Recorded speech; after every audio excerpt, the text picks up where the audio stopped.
The other thing I just want to mention briefly before we go is that I said a lot of, much, if not most of the law in England and Wales now is found actually in statutes of Parliament, and you can find those in the library or online. So there's lots of actual statutes that cover many, if not most, of the situations we encounter on a day-to-day basis.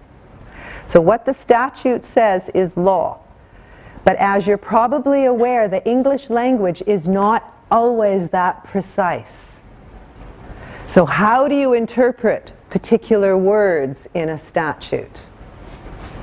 Right? The classic example is there's a law that says no vehicles are permitted in the park. You go in there on your bicycle.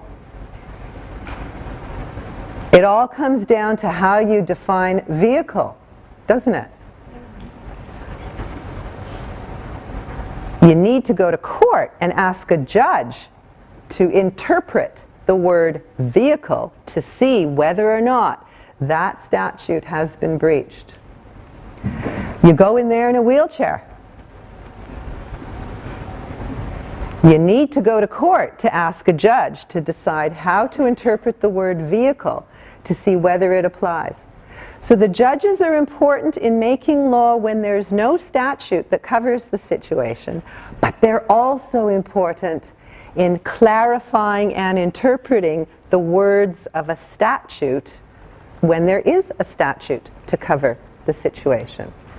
So this whole body of judicial decision making is the body of law known as the common law, which is very different from the systems in probably most of the countries that you're familiar with, the civil law system, where the law is written in codes, and there it is. And you don't pay so much attention to how the judges interpret the codes.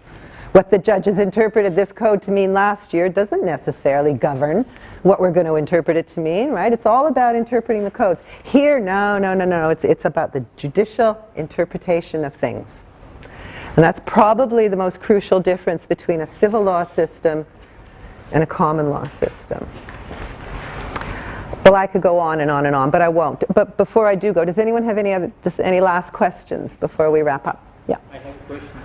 You said that precedents usually created by High Court and the Court of Appeal, but most numbers of cases are, they're provided by the lower court. Absolutely. How in this case is, because you know that all the famous, which the famous people, celebrities was involved in this case will be more, important cases will be investigated by High Court, but a lot number of cases in this. You're absolutely right.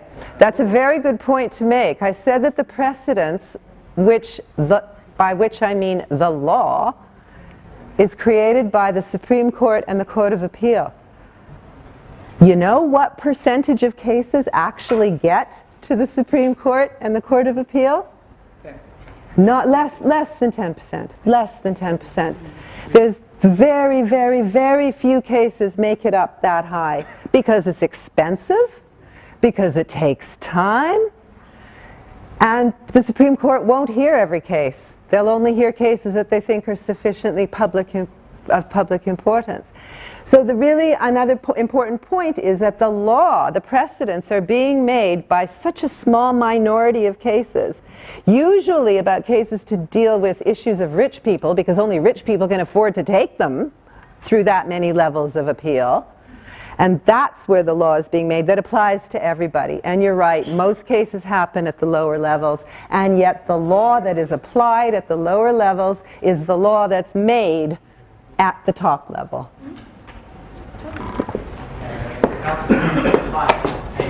I'm sorry? Regarding fine and payment. Fine and payment? Who decides the amount of money?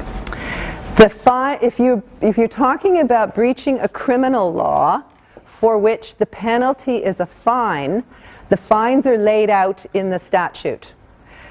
Criminal laws are created by statute. I'm not a criminal lawyer, but I don't think we have very many common law crimes left. So everything that's a crime in England and Wales has been made a crime by Parliament putting it in a statute. We have a Theft Act, we have a Offenses Against the Person Act, we have a Sexual Offenses Act, right? And they're only crimes because they are created by Parliament to be a crime. And in that statute, it will say what the appropriate or the potential penalties are and the fines that are, but it won't tell you an exact fine. It'll give a range, and then it's up to the judge to decide where in the range the fine should be. But fines are only appropriate for criminal matters. When we're talking about civil matters like negligence or breach of contract or something, no fines. Yep, just a sec. For example, if a recent judge's decision was not based on objective criteria, why is this decision must timely decision? If a judge's decision wasn't based on any kind of objective or precedent, and it was just a decision the judge came up with by him or herself out of the blue, it's most likely it will be appealed to a higher court, and the appeal court will fix everything. If nobody appeals it, it's there, and it's law. But you'd have a very good argument if you had another case to say, you shouldn't have used that case as a precedent because his lordship or her ladyship didn't really give us very good reasons. I have a question. For example, if you are not happy with the judge's decision and in further certain stage of justice, how long, I mean, in what period of time you can appeal for higher stage? The right of appeal, Is it different? yeah. For civil? It's different. It's different. I mean, there's a statute that gives you those kinds of things. So for breach of contract, it's a certain amount of time. For different torts, it's a certain amount of time. For criminal appeals, it's a certain amount of time. And also, the appeal from this court to this court is a certain amount of time, and the appeal from this court to this court is a certain amount of time. But that's all laid out in the rules of court. You will find that in the library, in the rules of court. I don't know the statutory time limits for everything, but they do. They're there somewhere. Your lawyer will know.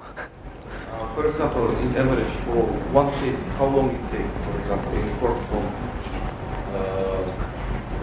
Well, I'm just thinking of recent case that I'm aware of that was decided in the Supreme Court in 2010. The decision came out in 2010, and it's in my area. That's why I know about it. And it started in the Queen's Bench in 2006. So it took a while to get to here, and then it had to go from here to here. And then the court takes its time in making its judgment.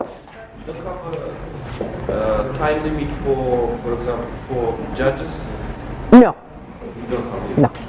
The judge will hear, especially at the Supreme Court level, you've got a panel of 9 judges hearing the case. It's not just one judge at the Supreme Court. They sit in a panel. And you've got 9 judges hearing the case, and then they hear the case, they say thank you very much, and they go away and they think about it, and they write their judgments, and they discuss it, and there's no time limit for that. Sometimes they get it out in a month, sometimes they get it out in 6 months. Depends how long they need to think about it, do some research about it. Okay, I think one more question, but you've asked one, she hasn't, so yeah. I'd like to ask about English law should be applied to English people. Okay? And what if the criminal, for example, is not English, for example? English law applies to everybody who's in England. Absolutely. Is that right for example? Yes. Oh, sorry. If the person acts with the judge in his country, for example, or If the offense has a right? If the offense is committed in England, it's an offense against the Crown. And so the offense is judged and prosecuted by the Crown, if we're talking criminal offenses.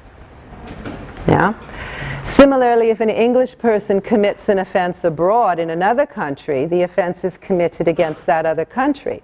That person will be tried by the law of that country. if we're talking criminal matters, right? There's lots of cross-border stuff when it comes to business deals and things. That's very complicated. But if we're talking criminal, if anybody commits an offense in England, it's considered to be, all criminal offenses are considered to be offenses against the Crown. So the Crown prosecutes them and the Crown judges them, no matter where that person's citizenship may or may not be from. Yeah. We have to go now. You guys have to go, I have to go. It was lovely talking to you. Have a great rest of the term.